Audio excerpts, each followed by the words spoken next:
Fala galera, sejam muito bem-vindos a mais um vídeo do canal. Nesse vídeo aqui, a gente vai falar a respeito do Markovian Parallax Denigrate. Eu não tenho a mínima ideia se a pronúncia dessas palavras estão corretas. Eu acho que você nunca ouviu falar desse tema. Esse tema é mencionado aqui pelo Atlas Obscura como o jargão que desencadeou um dos mistérios não resolvidos mais antigos da internet. Então, basicamente é dito que as mensagens que compõem o que é chamado de Markovian Parallax Denigrate datam de 1996, antes da internet tal qual a gente conhece existir, uma época em que a Usenet ainda era amplamente utilizada. A Usenet funcionava como se fosse um fórum, em que as pessoas podiam postar mensagens de textos. Aconteceu que, por volta de 5 de agosto de 96, centenas de mensagens estranhas começaram a aparecer nas discussões da Usenet. Elas consistiam em blocos com sequências de palavras aparentemente sem sentido, e a única coisa que elas compartilhavam em comum é uma única linha contendo essas três palavras aqui: Markovian Parallax Denigrate.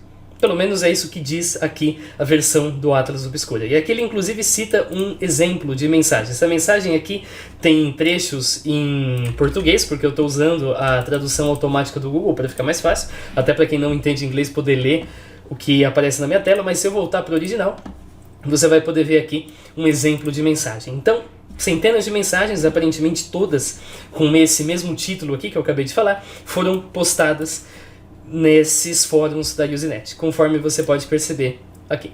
Não havia uma explicação fácil para a origem dessas imagens, então isso logo deu origem a diversas teorias, como por exemplo a hipótese de que isso podia ser uma espécie de código secreto comparado às estações de números da Guerra Fria. Agora, apesar disso, ninguém foi capaz de decifrar as ditas mensagens e alguns fizeram a suposição de que isso poderia ser algum tipo de robô que trabalha com cadeia de Markov. Se você assistiu a minha série de inteligência artificial, você sabe o que é uma cadeia de Markov. A gente vai falar disso mais adiante, porque tem o título Markovian, então supostamente seria um robô que geraria texto usando cadeia de Markov.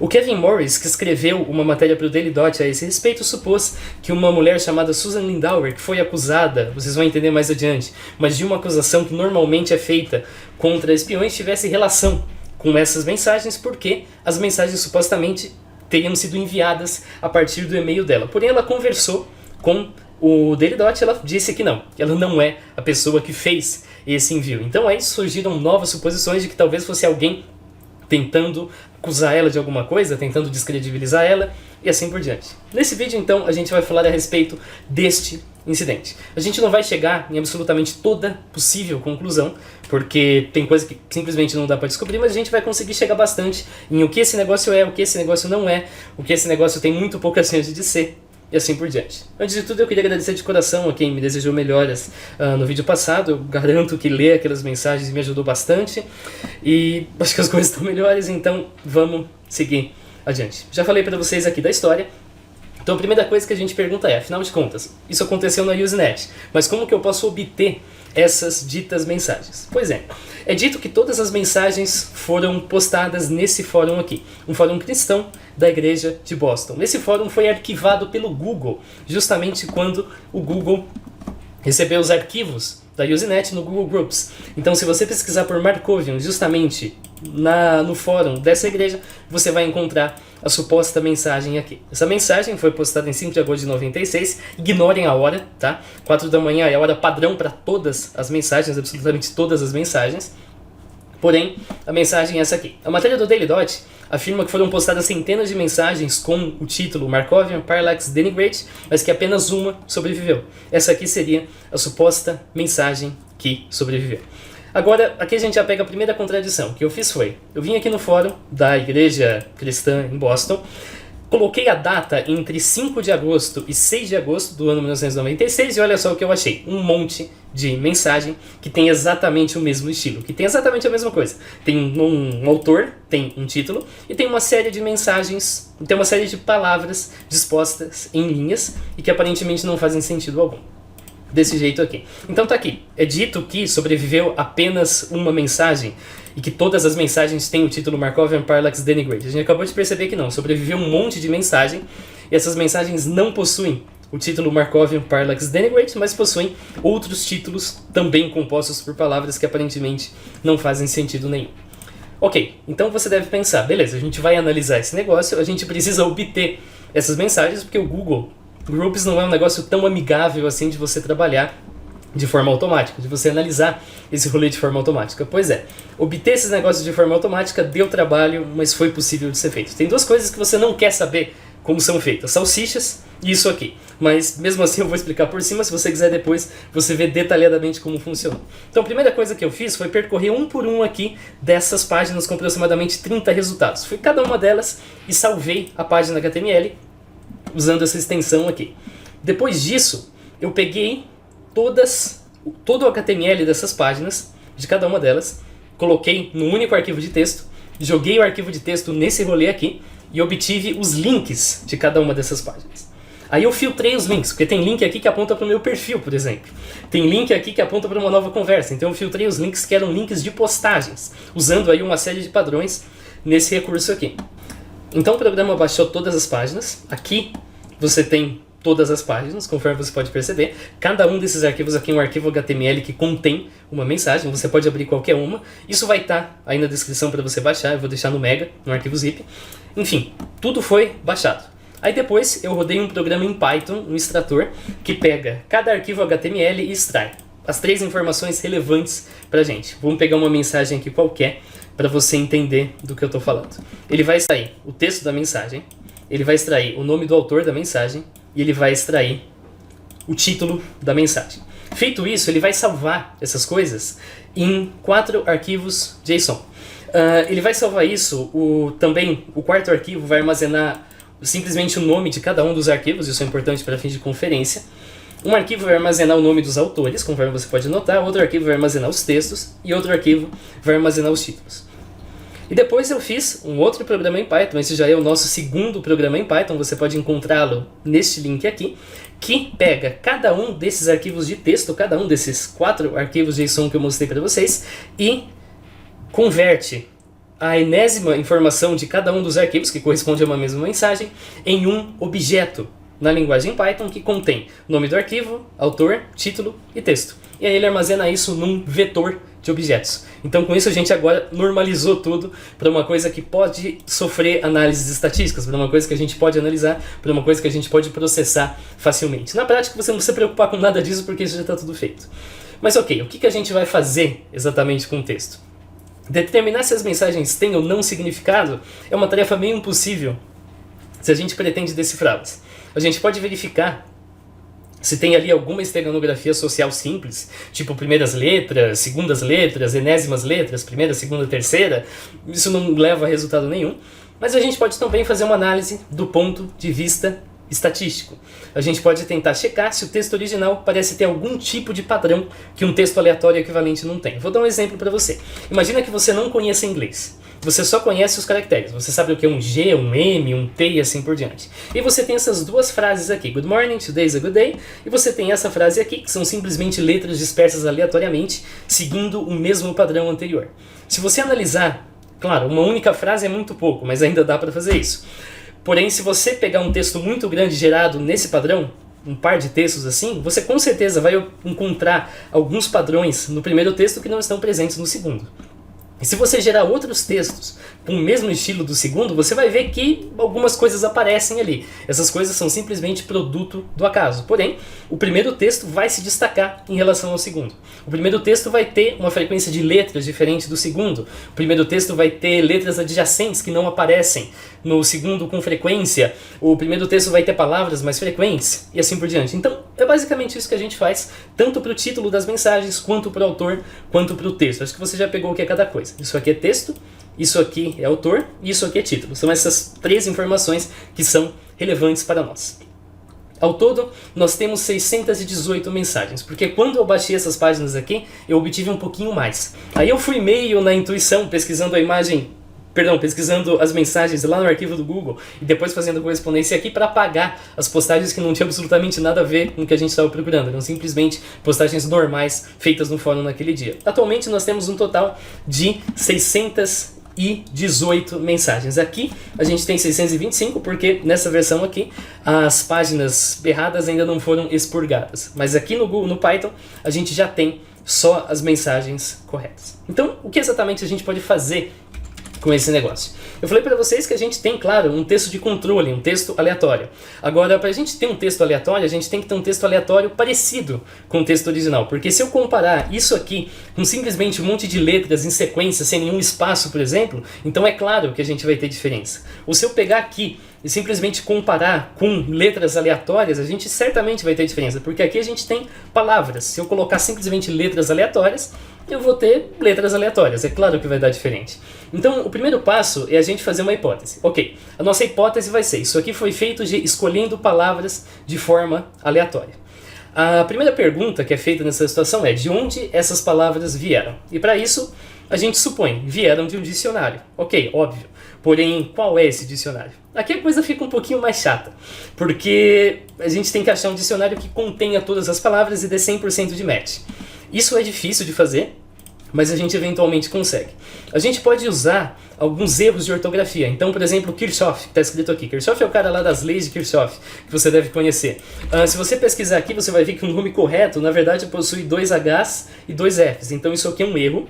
E isso aqui é interessante porque essa palavra está no dicionário. Assim por diante, a gente vai fazendo uma pesquisa que inclua as palavras presentes. Então, por exemplo, Markovian, Parallax, Denigrate, ok, Tranquility está presente, Kirchhoff está presente, e o numeral 7º está presente. E aí o que eu fiz foi testando cada um desses. Eu fiz até aqui uma lista de cada dicionário que eu fui testando e qual foi o resultado de cada um deles. Então, isso eu usei o programa em Python para checar. Então, alguns deles simplesmente dava tudo errado. Esse aqui encontrou Tranquility, esse aqui encontrou Tranquility, conforme você pode perceber, 2 vezes, foi a única diferença. Aí eu coloquei essa palavra, fui fazendo mais pesquisa e finalmente então eu encontrei o dicionário que deu origem a esse. Esse aqui é o dicionário. Enquanto você roda a checagem de dicionário, conforme eu fiz aqui, você vai obter 100% de match. Aqui apareceu um vetor que contém as palavras que não estão no dicionário. Esse vetor está vazio, portanto tudo está no dicionário. Próximo passo é, como que a gente imita as propriedades do texto? É interessante a gente controlar o mínimo possível de coisas para conseguir um texto semelhante. A primeira coisa que a gente percebe que a gente vai ter que controlar obrigatoriamente é o número de linhas por mensagem. Então, você roda aqui o programa em Python. Para quem quiser brincar aqui à vontade, eu não vou fazer isso toda vez, que senão fica muito longo. É só você vir aqui nas operações e aí você vai tirar o comentário de algum deles. Então você vai, por exemplo, tirar o comentário daqui e aí você vai rodar e você vai ver o resultado que aparece. Assim que a gente chegar nessa fase, eu vou te mostrar como fazer isso propriamente. Enfim, a gente vai fazer um histograma do número de linhas e a gente descobre que a gente tem 4, 5 ou 6 linhas distribuído mais ou menos igual e que 3 linhas têm metade da frequência de 7 linhas. Então a gente imita essa propriedade, a gente gera um número aleatório e esse número aleatório serve de guia para escolher, afinal de contas, quantas linhas a nossa mensagem tem. Depois a gente faz um estudo em relação ao comprimento de cada linha, quantas letras tem em cada linha, e a gente descobre que nunca tem mais de 70 letras. Isso o programa devolve para você na hora. Ok, nenhuma linha tem mais de 70 letras. Então a partir disso você limita, a gente decide limitar o total de letras por mensagem em 70. Essas são as únicas coisas que a gente faz na nossa geração. Então primeiro a gente sorteia um número aleatório entre 0 e 100, e o valor desse número aleatório vai, afinal de contas, decidir quantas linhas a nossa mensagem tem, a partir das probabilidades que a gente já conhece. Para isso, então, a gente sorteia uma palavra e verifica se a frase que a gente está gerando com essa palavra tem mais de 70 letras. Se ela não tiver, a gente coloca a palavra. E aí a gente gera mais uma. Assim que chegar em 70 letras, ou passar de 70 letras, a gente descarta a última palavra, então a nossa frase vai ficar com 70 letras ou menos. É simplesmente isso. Para isso, então, a gente vai produzir o nosso texto de controle, que tem simplesmente a função de ser um texto de comparação, um texto que é gerado de forma aleatória e que vai servir, então, para a gente comparar. Será que as nossas mensagens aqui que foram postadas na Usenet em 1996 são mais parecidas com esse primeiro texto aqui? Ou mais parecidas com esse segundo texto aqui? As funções que fazem o que eu chamei de mockup aqui, mas que é basicamente um texto de controle, como eu disse, estão aqui. Aqui, inclusive, a gente tem a geração, você pode auditar depois para ver como que funciona. Mas o algoritmo, a parte importante, eu já falei para vocês. Ok, então vamos resumir a ópera aqui até agora para ver se você entendeu mesmo. A gente tem 618, aqui é 618, não 16 mensagens no texto original. A gente faz a análise estatística dessas 618 mensagens e a gente também deduz um dicionário que foi usado e um algoritmo de geração. A gente então vai gerar 100 vezes um conjunto de 618 mensagens e a gente vai tirar as estatísticas equivalentes dessas mensagens de controle que a gente gerou. E aí a gente vai comparar as duas e a gente vai ver, afinal de contas, se o texto original está na média dos textos aleatórios ou não. Como assim? A gente vai produzir gráficos que possuem as barras vermelhas, que indicam as estatísticas do texto original, e essas barrinhas azuis que indicam o valor médio, o valor máximo e o valor mínimo. Então, se muitas barras vermelhas estiverem no intervalo azul, é porque, afinal de contas, o texto original tem propriedades de textos aleatórios. Vamos começar então a fazer as análises. Primeiro, e agora sim eu vou rodar o programa em Python para você ver, a gente vai checar se o nosso texto que a gente inventou aleatoriamente possui o mesmo número de linhas, aparentemente, que o texto original. De fato ele produz. Aqui você pode perceber. 4, 5, 6, beleza? Pouco para 3, um pouquinho mais para 7. Perfeito. Isso não tem nada de especial, ele foi feito para funcionar assim. A gente programou ele justamente para gerar nessa ordem. A próxima coisa, que é um negócio um pouco mais interessante, é o número de letras em cada linha. E aqui você percebe mais uma vez que sim, que assim que a gente limita o total de letras em 70, todo o resto do padrão, e aqui você pode checar exatamente as duas coisas, aparece. Você vai ver que está quase tudo dentro dos intervalos originais. Beleza. Além disso, o número de linhas que possuem cada número de palavras também forma uma organização bem semelhante, tanto no texto original quanto no texto de controle. Lembrando, cada um desses intervalos aqui indica o mínimo e o máximo do texto de controle e a média, e a barra vermelha indica os valores originais que foram aferidos. O número de mensagens com cada total de palavras também ocorre do mesmo jeito, também forma alguns picos, e esses picos são exatamente iguais aos picos que a gente espera de um texto aleatório. Aí agora vamos fazer umas análises um pouco mais refinadas, digamos assim. Por exemplo, frequência de letras. Então, quando a gente faz essa análise, a gente descobre que está quase tudo na média, realmente. A frequência de letras nas mensagens, no texto aleatório, é bem parecida, praticamente igual à sequência de letras no texto original. Ou seja, aparentemente as palavras foram de fato escolhidas aleatoriamente no dicionário. Porque se você escolhesse arbitrariamente as palavras, se você fosse lá a dedo e pegasse as palavras, é bem pouco provável que você realmente iria escolher um conjunto de palavras que satisfaz essa propriedade. Imagina assim, que você tem uma caixa, essa caixa tem 50 bolas azuis, 20 bolas vermelhas e 30 bolas amarelas. Você pega de olho fechado 10 bolas ali. Se por acaso eu pegar 10 bolas amarelas, então eu acho que você vai dizer, é provável que você não pegou de olho fechado, porque era esperado que viesse uma composição semelhante, viesse 5, 2, 3, por exemplo, porque 50, 20, 30, não 10 simplesmente amarelas. Mas é o que acontece aqui, vem uma composição bem parecida com a composição aleatória. Quando a gente checa o número de palavras que se repetem, a gente tem um resultado também bem semelhante. Aqui sai um pouquinho da média, mas as proporções são as mesmas, conforme você pode notar. Mas como que se parece quando esse negócio sai completamente da média? Relaxa, você vai ver isso daqui a pouco. Esses padrões mostram que as palavras do texto de fato parecem ter sido escolhidas de forma aleatória, sem nenhum critério arbitrário, e os padrões de repetição permitem classificar como bem improváveis mesmo de que cada palavra nessa linguagem aqui que foi usada tenha o mesmo significado que as palavras têm na nossa linguagem. Se você pegar a transcrição desse vídeo ou o roteiro, você vai ver que uma série de palavras aparecem com muita frequência. Por exemplo, que. Eu não sei se o meu navegador vai lagar, mas se eu pesquisar que, você vai ver que vai aparecer 111 vezes. Por outro lado, se eu pesquisar linguagem, você vai ver que aparece apenas 3 vezes. Agora, esse não é o tipo de padrão que você vê aqui. Não, você vê que as palavras mais comuns praticamente não existem, conforme está indicado aqui. Você vê que a palavra mais comum de um corpo que tem mais de 10 mil palavras, só aqui já tem mais de 8 mil, aqui tem mais de 5 mil e assim por diante, isso aqui dá quase umas 20 mil diferentes ao todo, pouquíssimas palavras se repetem 6 vezes. Isso é bem incomum para qualquer tipo de linguagem que use a palavra nessa linguagem da mesma forma que nós usamos a palavra. Agora, pode ser que essas mensagens tenham sido organizadas de fato, com uma seleção aleatória de palavras que fossem organizadas em algum sentido nas linhas. Então, ok, você sorteia essas palavras aqui de forma aleatória e aí você organiza elas em posições específicas na linha para satisfazer algum critério. Então, para isso, a gente vai fazer uma análise que eu chamo de matriz N por N. Como assim? A gente vai checar se tem alguma repetição especial nas enésimas letras das enésimas palavras.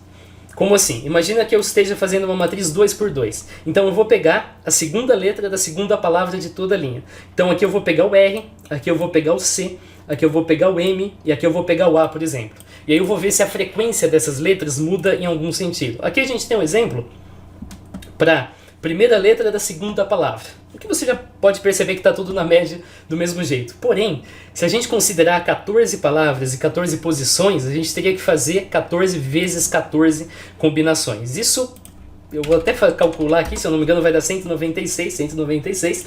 Isso não é um valor bonito para a gente ver no gráfico. Para isso, então, a gente vai fazer uma matriz. Essa matriz mostra justamente aqui os valores de N e aqui os valores de M. E ela mostra o número de barrinhas do gráfico que estão fora do intervalo. O programa em Python já faz exatamente isso. Aqui é para o texto original versus todos os textos de controle. Aqui é para um novo texto de controle versus todos os textos de controle. Então, aqui, por exemplo, nós temos, e aqui seria legal eu ter uma régua, alguma coisa, mas vai na raça mesmo, a oitava letra da oitava palavra, conforme você pode perceber. A matriz 8 por 8 não tem absolutamente nenhuma barrinha fora do intervalo. A matriz 1 e 8, ou seja, a primeira letra da oitava palavra tem uma barrinha fora do intervalo. Você compara isso com o que está aqui, com um texto qualquer, você vê que nós temos exatamente a mesma coisa. Você vê que as matrizes são muito parecidas e você vê que o que tem de diferente aqui aparece aqui também. Então, é mero produto do acaso. E a gente pega as palavras mais comuns de cada uma e a gente vê em qual momento da linha essas palavras aparecem.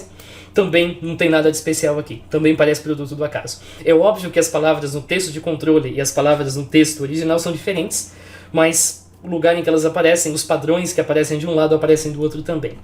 Se você for tentar mexer aqui, eu recomendo que você tente, porque é bem legal, eu quero lembrar para você que isso aqui não é determinístico. Quero lembrar que cada vez que você aperta Run e manda rodar, você vai estar gerando um conjunto diferente de textos de controle. Então você vai obter certamente resultados que são diferentes numericamente daqui, mas que qualitativamente devem ser exatamente a mesma coisa. Vou falar então agora dos títulos. O número de palavras no título pode ser 1, 2 e 3, e parece que não tem nenhuma distribuição especial de probabilidade ali. É simplesmente aleatório mesmo, sorteia um de 3 números e taca lá e acabou, conforme você pode notar. A repetição de palavras também é compatível com uma escolha aleatória. A frequência das letras também é compatível com uma escolha aleatória. As matrizes, e agora realmente não faz sentido fazer 14 por 14, porque nenhum título tem 14 palavras, o título tem no máximo 3, também é compatível com uma escolha aleatória, conforme você pode notar aqui. Absolutamente nada de especial. E é isso. O título também das mensagens parece ter sido produzido de forma aleatória. Agora, a coisa nos autores é um pouquinho complicada. A primeira coisa que a gente descobriu quando a gente rodou a mesma pesquisa de dicionário é que existem palavras nos autores que não estão no dicionário. Então, Ravi, BJ, DJ, Irving, Anand, Al, Peter, AJ de novo, Zach, O.J., Smith, Elvis, Nick e Edger. Essas palavras não estão presentes no dicionário original. Então o texto usou algum outro dicionário. E a gente achou um dicionário que dá 100% de match. O dicionário está aqui. Para você acessá-lo, você teria que baixar, clicar nesse link, aí ele vai fazer um download de um arquivo de texto. Agora, essa match só acontece quando você combina os dois dicionários. Quando você combina o nosso primeiro dicionário aqui com esse nosso segundo dicionário aqui. Agora, quando a gente vai tentar fazer o mockup dos autores, a gente consegue imitar a geração, a gente percebe que é 1/5 dos autores possuem uma palavra e 4/5 possuem 4 palavras, beleza. Porém, quando a gente vai comparar a frequência das letras, você percebe que não. Isso aqui é um exemplo de um gráfico que alguma coisa está errada. Vou até mostrar os gráficos anteriores só para você lembrar. Isso aqui é um gráfico de quando está tudo certo, de quando as coisas estão nos intervalos, a gente está no caminho certo. Porém, isso aqui é um gráfico de quando tem alguma coisa errada. Em outras palavras, essa nossa combinação de dicionários não serve para os autores. Essa combinação que a gente decidiu testar não é adequada nesse caso. E o mesmo vale quando a gente verifica as palavras repetidas. Autores de fato têm uma série de palavras repetidas. Infelizmente a gente não foi capaz de avançar nesse local aqui. Eu não consegui ir mais adiante, eu não achei um dicionário melhor, eu não achei um algoritmo melhor que produzisse resultados melhores. Isso vai ficar a cargo aí de alguém que quiser expandir a minha pesquisa, que convenhamos é bem fácil de fazer, porque eu já dei tudo pronto aqui. Você só precisa brincar no programa em Python, então aqui o link do meu GitHub, pode clonar, pode mexer o que você quiser à vontade, publique os resultados se você descobrir algo além. Então a gente vai concluir nessa sessão que texto e título são aparentemente aleatórios, não tem nada de especial, e os autores é uma análise inconclusiva porque a gente não conseguiu gerar texto aleatório com as mesmas propriedades que os autores. É possível que isso seja possível, é possível que tenha um dicionário que produza isso, mas a gente não sabe onde esse dicionário está. Legal. Vamos falar então aqui agora de alguns detalhes que a matéria do Daily Dot, e não somente ela, mas a Wikipedia, o Atlas Obscura e o próprio Daily Dot, claro, erraram ao afirmar. Então a primeira coisa é que todas as mensagens têm o título Markovian Parallax Denigrate. Isso é mentira, isso está errado. Conforme vocês já viram, conforme eu já mostrei para vocês, na verdade todas as mensagens têm um texto aleatório e o Markovian Parallax Denigrate é simplesmente um desses textos. Essas 3 palavras são tão importantes quanto qualquer outra combinação de 3 palavras que aparece no título.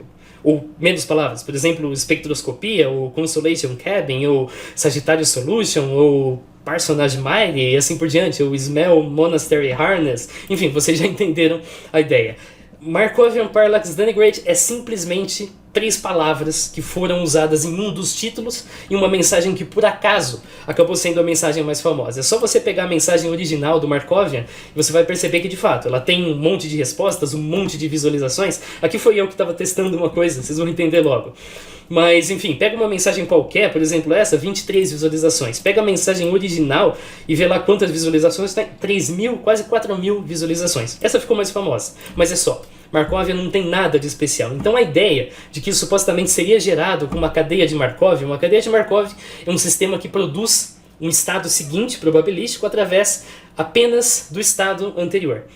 Então você pode usar uma cadeia de Markov para gerar texto, ou para detectar texto, ou para traduzir texto. Então você define a próxima palavra como estado seguinte e o estado anterior como as N últimas palavras. E aí com isso você consegue produzir texto. Parece uma justificativa interessante, mas está errado em primeiro lugar, porque não tem nada de especial no termo Markovian. É simplesmente mais uma das palavras. E, em segundo lugar, porque isso não parece ter sido gerado por uma cadeia de Markov. Parece ter sido gerado puramente aleatório mesmo. A próxima palavra não depende de nada além do acaso. Ela não depende da palavra anterior ou das N palavras anteriores. Essa matéria menciona tão bem que tem 52 outras mensagens que usam os termos Markovian, Parallax ou Denigrate. Isso é mentira. Você pode perceber que, na verdade, a gente tem apenas 3 usos de Markovian, conforme está aqui. A gente tem ao todo 4 usos de Parallax, conforme está aqui, e Denigrate. Deve ter sido isso que provocou a confusão. A gente tem um monte de usos, porém desses aqui, apenas 4 deles são usos presentes nas mensagens de spam. As demais, conforme você pode perceber aqui, isso aqui é sobre terrorismo, isso aqui é sobre Halloween, isso aqui é sobre 5 anos atrás, e o termo denigrate, que é simplesmente denegrir, é utilizado em outros contextos. Então deve ter sido isso que provocou a confusão. Na verdade não, na verdade a gente não tem tantos usos assim, e essas palavras não tem nada de especial. Aí a Susan Lindauer, será que tem alguma coisa especial? Bom, quem diabos é Susan Lindauer? A Susan Lindauer, desde 93, ela trabalhava e participava de círculos interessados em terrorismo e antiterrorismo. E esses círculos incluíam pessoas do Capitólio, do Senado, da Câmara, da Suprema Corte e membros da comunidade de inteligência ligados de alguma forma. Por exemplo, um cara chamado Richard Fuiz, que era o contato dela na CIA, conforme ela mesma descreveu, que naquela época já havia acontecido o atentado de Lockerbie e 2 líbios tinham recebido mandados de prisão. E esse Fuiz compartilhou com ela uma teoria de que a Líbia não tinha absolutamente nada a ver com a história. De 95 em diante, a Susan passou a visitar as missões da ONU, tanto na Líbia quanto no Iraque, e se encontrava com oficiais líbios e iraquianos. Ela diz também ter sido ameaçada e sofrido espionagem depois desses eventos. Já em 2000, um primo de 2º grau dela foi indicado para chefe de gabinete da Casa Branca. E ela deixou várias cartas para esse primo, dizendo para ele convencer o Bush a não invadir o Iraque. Porém, o Iraque foi invadido, conforme vocês já devem saber. Lá para 2008, um dos associados de Susan, num pronunciamento, relatou que antes de 11 de setembro ela tinha mencionado um ataque iminente envolvendo aviões lá em Manhattan. A Susan, por sua vez, diz que isso tem a ver com o próprio Fuiz. O Fuiz solicitou que ela questionasse oficiais iraquianos a respeito desse ataque iminente. Então ela teria tido algumas informações antes do 11 de setembro sobre o atentado que viria a ocorrer.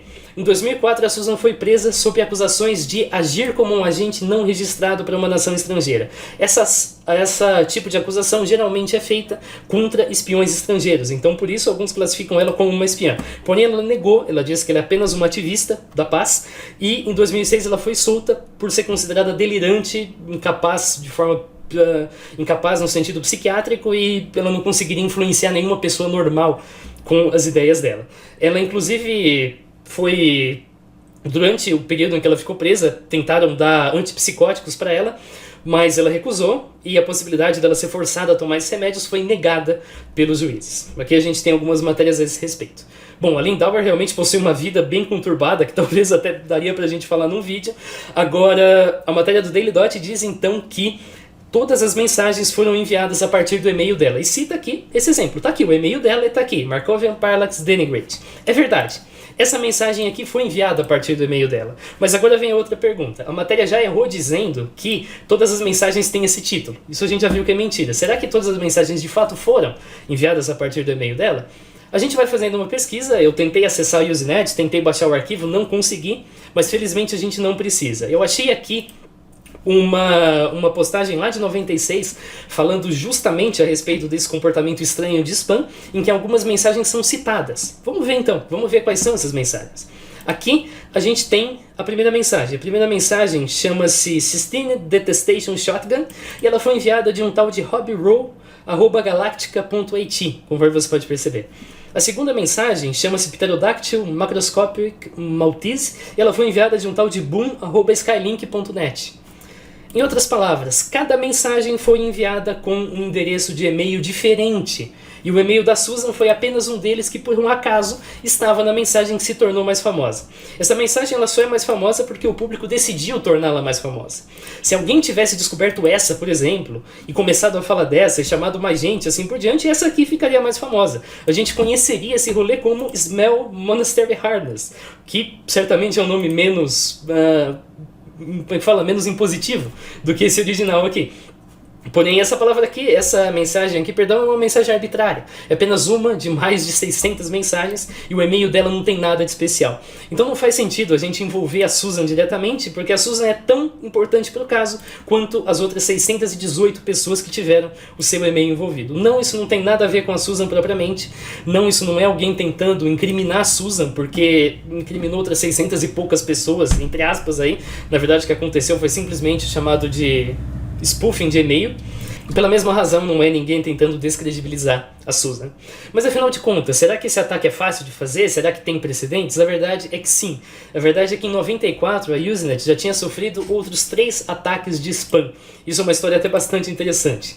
A primeira deles é uma mensagem de fim dos tempos, a respeito de cataclismos acontecendo e de que a volta de Jesus estava próxima. É simplesmente isso aqui. Isso foi postado em massa em diversos fóruns. A segunda, infelizmente a gente não tem arquivo, mas é uma mensagem negando o genocídio armênio, que também foi postada em massa. E a terceira é uma espécie de loteria de green cards, de vistos de imigração, que uma firma de advocacia também postou em massa. Ou seja, postar coisas em massa na Usenet era uma coisa simples de ser feita.